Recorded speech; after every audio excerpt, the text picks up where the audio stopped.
Здравейте, вие сте с Today Tech EU, а днес представяме накратко една от актуалните безжични мишки на Genesis. Това е Zircon 13.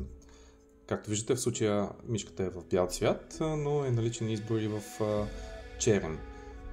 Доста ергономичен дизайн, с възможност за работа и с двете ръце. Два големи бутона, DPI switch тук, между тях, scroll и два допълнителни бутона от ляво на конструкцията. Както виждате, има и зони с RGB подсветка в скрола и в задната част. Тези ефекти се управляват през приложението за компютър. Отдолу имаме две големи крачета, както и превключватели за жична връзка и безжична връзка. Имаме опция за безжична връзка с подсветка или безжична връзка без подсветка, както и изключване за кабелна връзка.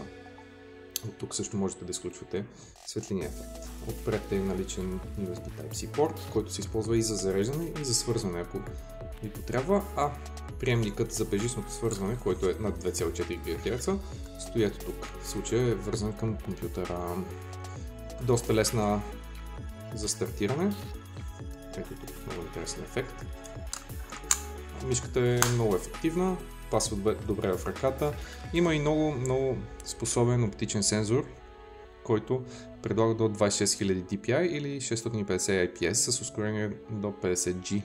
Общо са 7 бутона, както вече ги видяхме, а свичовете са KO8. Много компактна и впечатляващо приятна мишка, може да се използва както за работа, така и за гейминг.